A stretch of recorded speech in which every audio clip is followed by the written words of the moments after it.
Mến chào các bạn. Hello everyone, welcome to the Nail Tip Show. I'm at IBS Las Vegas and today I'm at Joya booth. I'm sitting with an educator from Joya and he will share with us how to use Aluminix, basically a chrome gel product, and I'm excited for you guys to see. As you can see, there's some sample on the table that he'll be sharing with us, but today he explains to us more details how to use this special product. Hôm nay em đang ngồi tại IBS Las Vegas mà tại Joya booth.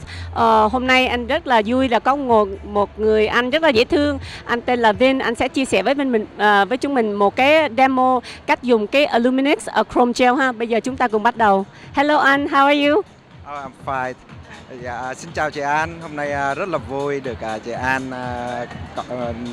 với mình để chia sẻ cho tất cả mọi người và các bạn biết cách mình làm cái Aluminix. Các bạn thấy đó, Aluminix của Chang khi các bạn nhìn thấy holiday quá đúng không?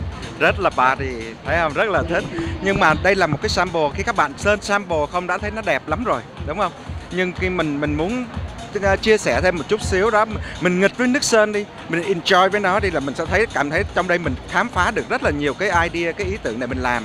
Mình thấy là Aluminix rất là better, mình thích lắm luôn. Khi mình làm mình thấy là các chị cũng vậy nữa, cái đụng tới nước sơn này, các chị rất là thích. Bây giờ hôm nay mình muốn chia sẻ với các bạn một chút ha. Tại vì Aluminix này thì nó đã đẹp rồi, bản thân nó lộng lẫy rồi, mình muốn cho nó lộng lẫy hơn. Thì mình muốn chia sẻ là các bạn là hôm nay mình hướng dẫn cho các bạn một chút xíu về chia sẻ là mình làm cái marble. Marble thì các bạn thấy nhiều lắm rồi, tất cả marble gel, marble của acrylic, marble đủ thứ. Nhưng hôm nay mình làm marble trên cái Aluminix. Rất nhanh, rất đơn giản mà kiếm tiền lẹ nữa. Đó là cách mà các bạn mà mình muốn chia sẻ ha. Cái Aluminix này á, cái marbling này nó nhìn đặc biệt hơn là tại nó có cái giống như cái chrome look trong đó ha, nó rất là đặc biệt. Bây giờ chúng ta cùng bắt đầu ha. Okay. Và bây giờ Vinh sẽ chia sẻ cho các bạn cách mình làm ha. Các bạn chuẩn bị cho mình Aluminix là nó có 24 màu. Màu nào tùy ý mình thôi, mình thích những cái marble mình là do ý thích của mình thôi. Thì hôm nay Vinh chọn ra được cái 3 màu. Trước tiên mình luôn luôn phải sử dụng một lớp base coat. Lớp base coat để trên cái mặt móng nha. Rồi bắt đầu chúng ta sơn một lớp base coat. To start off, he's gonna use the Aluminix chrome gel, but with this, he's gonna give us a nice marbling look. So I love this one is that with the marbling look, it gives you more like a chrome marbling look. So start off, you just use a base and cure nó bao nhiêu lâu anh? 60 giây. And you cure the base for 60 seconds. 60 giây rồi nha các bạn nha. Mình xong xuôi đâu đó bắt đầu mình lấy ra, mình sử dụng một chai. Và mình cũng muốn giới thiệu cho các bạn luôn, mình sẽ sử dụng một chai màu đen ha. Đây là chai số màu 83 của Chang. Mình sử dụng màu đen. So next he's just gonna use the regular black gel polish number 83. Và chúng ta bắt đầu sử dụng một lớp chai màu đen, chai màu số 83 nha các bạn nha. Rồi chúng ta cũng sơn hôn hết cái móng nha, sơn từ từ ha. Chúng ta sơn một lớp lên nè. So with this black gel polish, you just apply a thin coat over entire nail. Chúng ta chỉ cần sơn một lớp thôi nha các bạn nha, không cần sơn nhiều nha. Sau đó sơn xong rồi các bạn nha, chúng ta bắt đầu bỏ vô đèn, cũng chờ 60 giây. After that, you put in the lamp for 60 seconds. Và khi đã cái màu đen đã khô rồi các bạn ha, các bạn sử dụng chai này là gọi là chai silver. Chỗ Chang có chai silver rất là đẹp nha các bạn nha, cũng của Aluminix luôn. Mình sẽ làm một lớp ở trên đây. Khi mình làm mình cũng không cần làm nhiều nha. Mình đây nè, các bạn nhìn thấy cái cách mình làm nha. Mình sạc một xíu. Đó, các bạn thấy không? Mình chỉ cần lấy hai cái line như vậy thôi. Thứ nhất, xong đó mình bỏ qua một bên, mình dùng chai số 23. So after that, with the black cure for 60 seconds, then you use the Joya chrome silver base. This is their key of the base if you want the silver chrome look. But for this design, he just used it as a part of the design. So he just applied like 2 lines. It doesn't have to be perfect because we are doing marbling look. So just create 2 wiggles, not straight lines. And then he's gonna go in with number 23, right?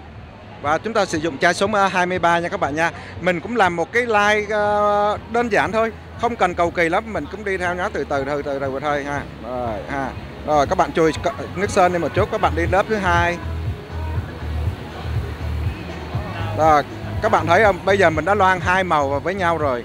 Nó rất là dễ không các bạn? Rất dễ, không cần chúng ta phải giỏi lắm, chúng ta làm những cái line rất là đơn giản. So after with the chrome, the basic silver chrome, then he used number 23, and along those two lines, he just wiggled extra two lines along with it. Okay, bây giờ anh có cue nữa hả sao? Rồi, và tiếp theo. Oh, continue. Chúng ta làm phải nhanh lắm, quickly. Nếu mà làm liên tục chúng ta sẽ thấy rất là nhanh. Và chúng ta bắt đầu sử dụng thêm một màu nữa ha. Mình sử dụng màu nữa. Trên cái nền mình vừa làm xong, bắt đầu chúng ta thêm một đọa vô nữa. Đó.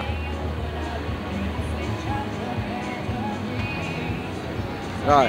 So next he just used number 6 from Aluminix color collection and adds extra lines to it. And you can see with three combination of this color already gives you the marbling look. Thật ra nhìn như vậy các bạn đã thấy nó đẹp lắm rồi. Các bạn đã thấy nó rất là đẹp rồi. Nhưng mình muốn cho nó phong phú thêm về cái vân đá, cho nó phong phú thêm màu sắc. Tại vì đây là cái màu của lễ hội mà, màu của holiday mà. Nên mình sử dụng thêm một chai nữa nha các bạn nha. Là chai số 14. Rồi, đây là chai số 14 ha, chai này là chai màu xanh nha. Rồi các bạn cũng y như vậy, các bạn làm không cầu kỳ nha các bạn nha. Mình đơn giản thôi. Mình làm nhẹ nhàng qua đây thôi.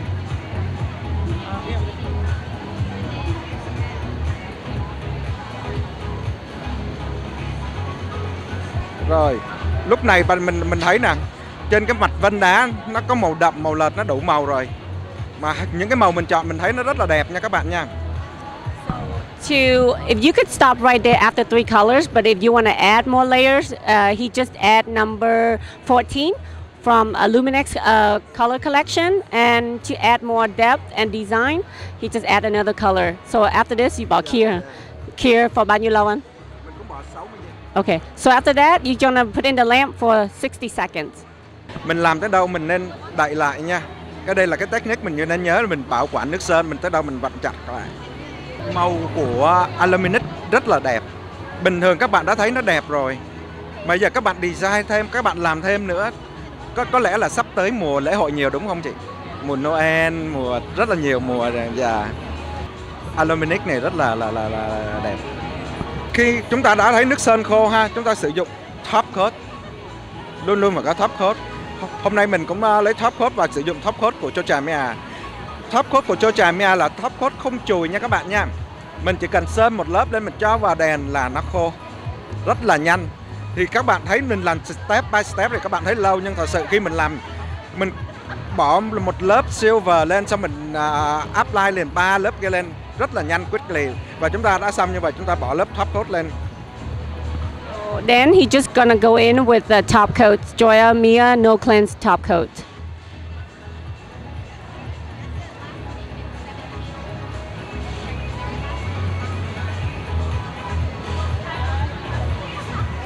Khi các bạn cho top coat lên, các bạn sẽ thấy liền cái móng, cái nail của nó rất là lung linh.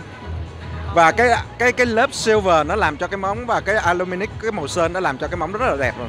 Sau đó mình lại hơi 60 giây. After that, you put in the lamp for 60 seconds. Sau khi chúng ta bỏ vào 60 giây rồi thì cái móng nó đã khô rồi nha các bạn nha. Các bạn thấy là móng đã khô rồi ha. Móng top coat đã khô. Các bạn sau khi đã khô, các bạn sẽ, nếu các bạn thích đơn giản thì các bạn không cần phải làm gì nhiều thêm.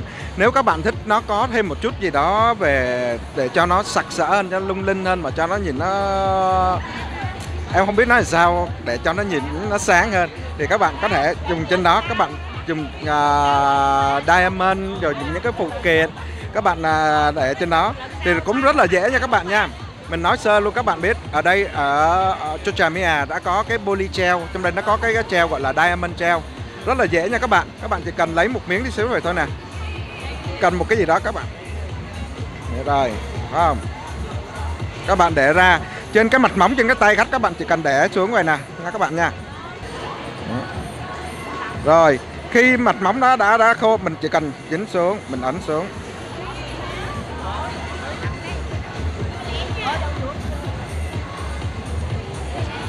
So So to add more design and to give more crystal look, he just gonna use the Joya Mia. It's actually acrylic gel formula, and he just gonna use the diamond clear and adhere the crystals. So then he just gonna use some beads, smaller crystals, and he's just gonna add design to it with this diamond clear 4D acrylic gel. Cái này khi các bạn bỏ diamond nó sẽ không theo một khuôn khổ gì hết. Mình muốn làm thế nào thì là do mình thôi. Nó không phải là tại sao cái mẫu thì hôm nay mình đi mẫu này, mai có thể mình đi xem mẫu khác. Cái đó nó theo một cái giống như là cái bản năng mình vừa cảm thấy, mình cảm nhận thấy thì mình làm ha các bạn ha. Và để cho móng cái nail của chúng ta nó thêm phần linh động nha, và nó thêm mình lộng lẫy nữa, thì các bạn sẽ sử dụng một cũng chạy ở Chang đã có một sản phẩm mới là sản phẩm poly gel. Poly gel này thì trong đó nó có một tiếp gọi là diamond clear. Mình sử dụng cái diamond clear này thì các bạn sẽ yên tâm vì nó rất là cứng và nó chắc nữa. Thì các bạn chỉ việc bỏ ra nè, rồi cần mình nặn ra ha, mình thích chỗ nào thì mình bỏ vào chỗ đó ha.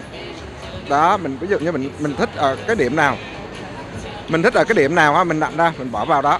Rồi bây giờ mình muốn cái đá nó nhiều hay là những cái gì sản phẩm nó nằm ở đâu thì các bạn bỏ thẳng lên đây nè. Mình để các bạn thấy nè, rất là easy nha. Đó.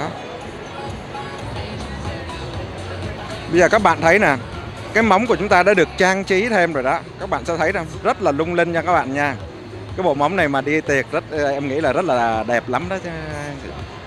Basically, he using the Joya Mia 4D acrylic gel with the diamond clear, using that as a gel glue to adhere all the crystals and the beads and any accessories that you wanna put it on the nail. And then you're gonna, once you're happy with your design, then you can put it in the lamp, cure it for about 30 seconds.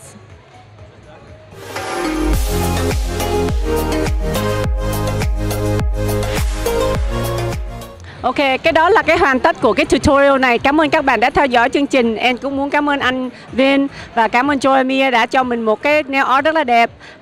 Hôm nay anh cũng muốn cảm ơn anh. Dạ vâng, xin cảm ơn chị, và chị cũng tạo cho mình cái cơ hội để gặp và chia sẻ với các bạn. Thật ra thì mình cũng làm trong nghề không lâu, nhưng mà khi mình làm á, mình cũng khuyên các bạn là mình làm cái gì cũng vậy, mình cũng phải chú tâm vào nó, mình yêu nó, mình enjoy với nó. Và mình làm cái gì cũng vậy, mình phải làm hết sức là tận tâm, mà mình cảm thấy là mình làm một công việc gì, mình kiếm cho mình một cái technique nhanh nhất, gọn nhất để chúng mình kiếm tiền. Đó là cái cách mà mình muốn chia sẻ cho các bạn. Okay, that is it. Thank you for watching. Be sure to follow us on Facebook, Instagram and YouTube as well with the Nail Tip Show. Once again, thank you các bạn đã theo dõi chương trình. Bye guys.